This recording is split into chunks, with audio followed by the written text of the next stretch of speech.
the wrong train.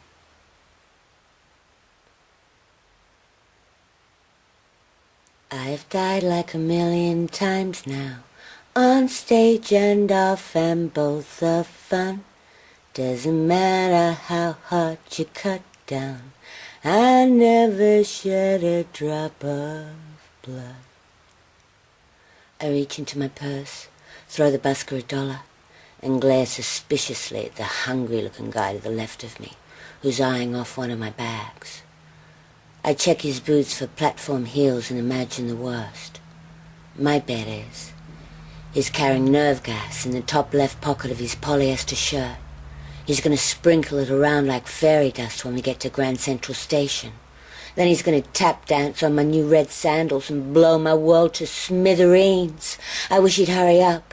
It's the anticipation that's killing me.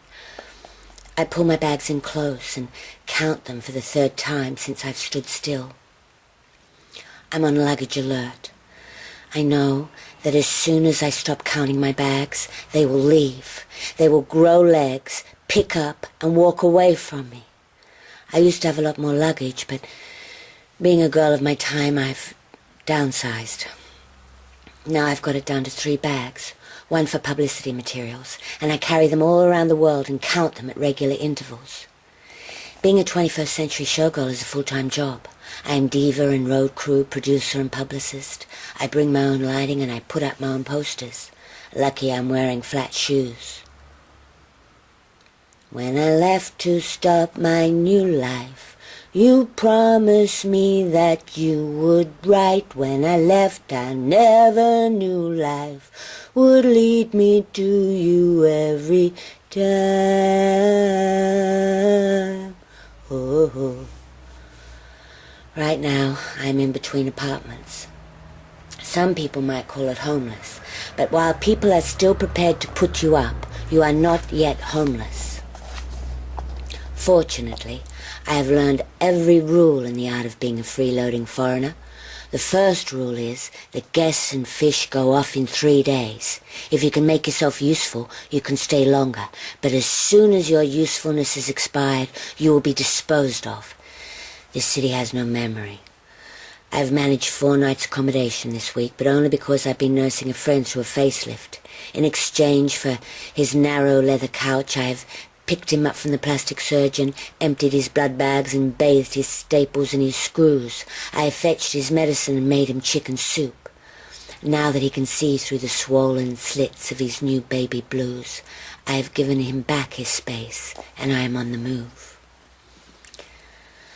After the winter stops, but before the crows have eaten both my eyes, take my hand so I can be sure to be prepared for the surprise. Got some tricks tucked up under my tongue.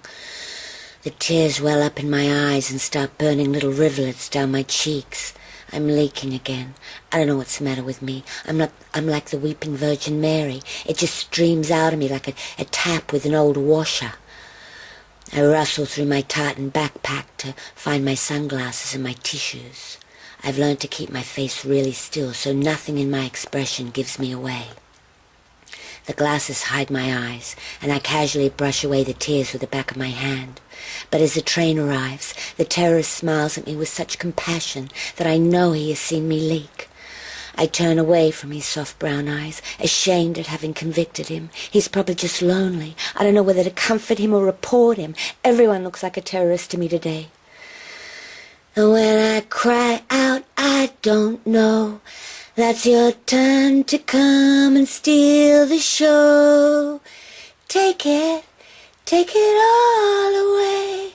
The train doors close. The busker is already a memory, drowned out by the rush hour commuters, all talking to each other, to their cell phones, to themselves, everybody talking fast, like it's the last conversation that they'll ever have, sucking the last breath out of their New York minute. I spy a gap in the carriage and shuffle off into a space next to a fat black man whose ass is taking up 2 seats, his thighs cascading onto the 3rd.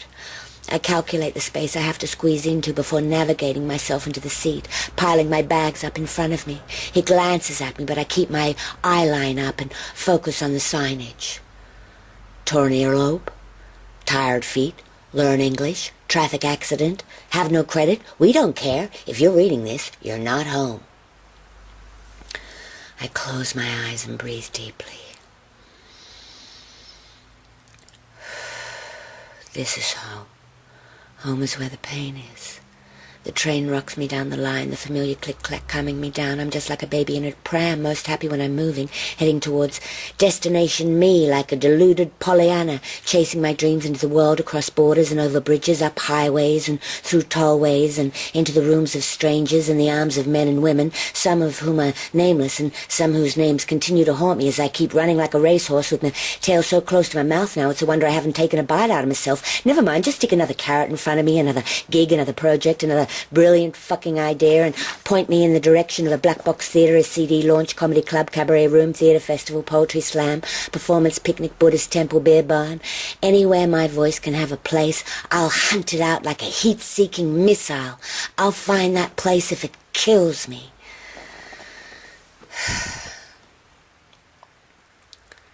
I sigh and sink into my little patch of seat, which seems to be shrinking.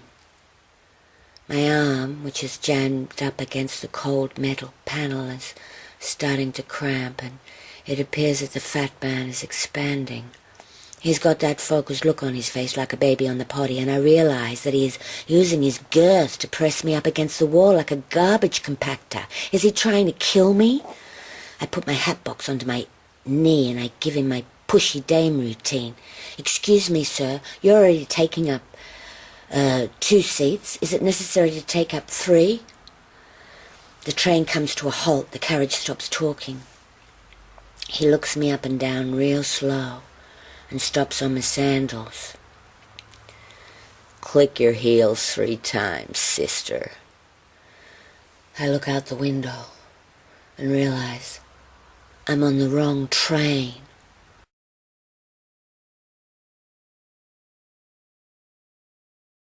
Wrong train.